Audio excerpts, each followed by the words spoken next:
Students, class 7 subject science. Today date is 27th of August 2020.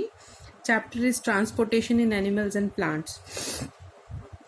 हम discuss कर रहे हैं ट्रांसपोर्टेशन के बारे में और ट्रांसपोर्टेशन में हम डिस्कस कर रहे हैं एनिमल्स की ट्रांसपोर्टेशन किसके थ्रू होती है।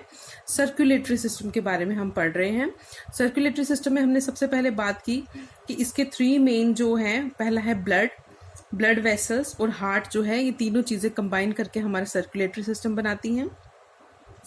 ब्लड के फंक्शन के बारे में भी हमने डिस्कस किया, कंपोनेंट्स ऑफ ब्लड हमने डिस्कस किए। Now the second is blood vessels contains arteries and veins. इसकी डिफ्रेंसिएशन हमने की कि आर्टरीज क्या होती हैं और वीन्स क्या होती हैं। आर्टरीज बेसिकली क्या करती हैं, आर्टरीज का फंक्शन ये होता है कि ये ब्लड को हार्ट से different parts of the body तक पहुंचाती हैं जो ऑक्सीजन रिच होता है। और वीन्स क्या करती हैं, वीन्स ब्लड जो कार्बन डाइऑक्साइड से रिच होता है उसको बॉडी से लेकर हार्ट तक जाती हैं, from the body organs to heart. And arteries की जो वॉल होती हैं वो थिक होती हैं कंपैरेटिवली। वीन्स की जो वॉल होती हैं वो थिक नहीं होती हैं, उनमें ब्लड प्रेशर जो होता है लो होता है। एंड आर्टरीज में ब्लड प्रेशर जो होता है वो क्वाइट हाई होता है। आर्टरीज जो है नैरो होती हैं और हमारी वीन्स जो हैं वो स्लाइटली वाइडर होती हैं।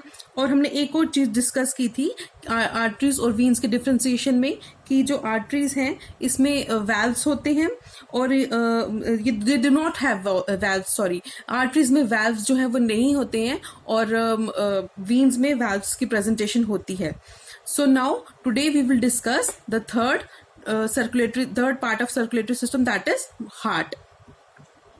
अब हार्ट का फंक्शन क्या होता है, heart pumps the blood in the blood vessels. अब हार्ट ब्लड को पंप करके लेके जाता है ब्लड वेसल्स में and it is located in the chest cavity. और इसकी लोकेशन क्या है, इसकी लोकेशन है it is located in the chest cavity. Heart is divided into 4 chambers. Heart को 4 चैम्बर्स में डिवाइड किया गया है which prevents the oxygen rich blood from mixing with carbon dioxide rich blood. अब ये किस लिए डिवाइड किया गया है, ताकि हार्ट को चैम्बर्स में इसीलिए डिवाइडेड है ताकि जो ऑक्सीजन रिच ब्लड है वो कार्बन डाइऑक्साइड वाले ब्लड से जो है वो मिक्स ना हो जाए, उसकी इंटरमिक्सिंग ना हो जाए। इसीलिए ये हमारे हार्ट को 4 चैम्बर्स में जो है डिवाइडेड होता है। द आर्टरिया और upper chamber contains blood without oxygen. इसकी डायग्राम भी आपको प्रोवाइड की जाएगी हार्ट की, लेकिन उसके साथ साथ इसकी एक्सप्लेनेशन जो है वो मैं आपके साथ डिस्कस कर रही हूँ। आर्टरी और upper chamber contains blood without oxygen. जो आर्टरी होता है या जिसको अपर चैम्बर भी कहते हैं, उसमें जो ब्लड होता है वो उसमें ऑक्सीजन नहीं होती है। एंड द वेंट्रिकल्स और the lower chamber of the heart contains oxygen rich blood. लेकिन जो वेंट्रिकल्स या जिसको लोअर चैम्बर भी कहा जाता है हार्ट का, उसमें क्या होता है, उसमें जो ब्लड होता है वो ऑक्सीजन रिच होता है, वो ऑक्सीजनेटेड ब्लड होता है। Atria and ventricles are again divided into 2 chambers with the helps of valves. अब ये जो आर्टरियस और वेंट्रिकल्स हैं ये दोबारा से डिवाइडेड होते हैं, इनके 2 चैम्बर्स और हैं जो with the help of valves जो है इनको आगे भी डिवाइड किया गया है। वो इसलिए ताकि जो ब्लड है वो आपस में क्या हो जाए, डीऑक्सीजनेटेड एंड ऑक्सीजनेटेड ब्लड जो है वो आपस में मिक्स ना हो। From left ventricle the biggest artery of our body called aorta begins. अब हमारे लेफ्ट वेंट्रिकल से जो बिगेस्ट आर्टरी है, जो हमारी बॉडी की बिगेस्ट आर्टरी है, इसको अयोटा कहते हैं, वो शुरू होती है। इसको 1 वर्ड में भी आ सकता है ये question, which is the biggest artery of our body. The biggest artery of our body is aorta. The deoxygenated blood from the body is received by the right atrium.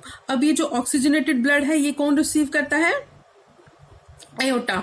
और ये जो डीऑक्सीजनेटेड ब्लड है ये कौन receive करता है, right atrium, through a vein called vena cava. एक Wien होती है जिसको वीना कावा कहा जाता है, उसके थ्रू क्या होता है, डीऑक्सीजनेटेड ब्लड जो है बॉडी का वो रिसीव किया जाता है। And is the largest vein of our body. और हमारी बॉडी की लार्जेस्ट वीन भी कौन सी है, वीना कावा ही है। अब हम बात करेंगे हार्ट बीट के बारे में। हार्ट बीट क्या होती है, जैसे हार्ट बीट आपने सभी ने महसूस किया होगा कि हमारे हार्ट पे जब हम हाथ रखें तो कुछ साउंड सी प्रोड्यूस होती है जिसे हम हार्ट बीट कहते हैं. When the muscles of the heart relax and contract continuously, जब भी हमारे हार्ट के जो मसल्स हैं वो रिलैक्स करते हैं और कंट्रैक्ट करते हैं कॉन्टिन्यूसली, तो वो क्या करते हैं, पंप करते हैं ब्लड को पंप करते हैं इन द आर्टरीज में ब्लड को पंप किया जाता है through these muscles. This rhythmic contraction of the heart is called a heart beat. ये जो रिदमिक कंट्रैक्शन होती है, कंट्रैक्शन एंड रिलैक्सेशन होती है हार्ट की, इसे हम हार्ट बीट कहते हैं. And the instrument use to listen the heart beat of a person is called stethoscope. और जो इंस्ट्रूमेंट यूज किया जाता है हमारी हार्ट बीट को सुनने के लिए, किसी पर्सन की हार्ट बीट को सुनने के लिए, उसे कहते हैं स्टेथोस्कोप. स्टेथोस्कोप की मदद से क्या होता है, हार्ट बीट किसी पेशेंट की डॉक्टर्स जो है वो डायग्नोज करते हैं. स्टेथोस्कोप का आपने देखा होगा, 2 ट्यूब्स होती हैं, उसके साथ कनेक्ट किया होता है और फिर उसको पेशेंट के हार्ट पे रख के उसकी हार्ट बीट को सुना जाता है. ये जो रिदमिक कंट्रैक्शन होती है ये बेसिकली कौन सी साउंड प्रोड्यूस करती है, that is loop and Dup.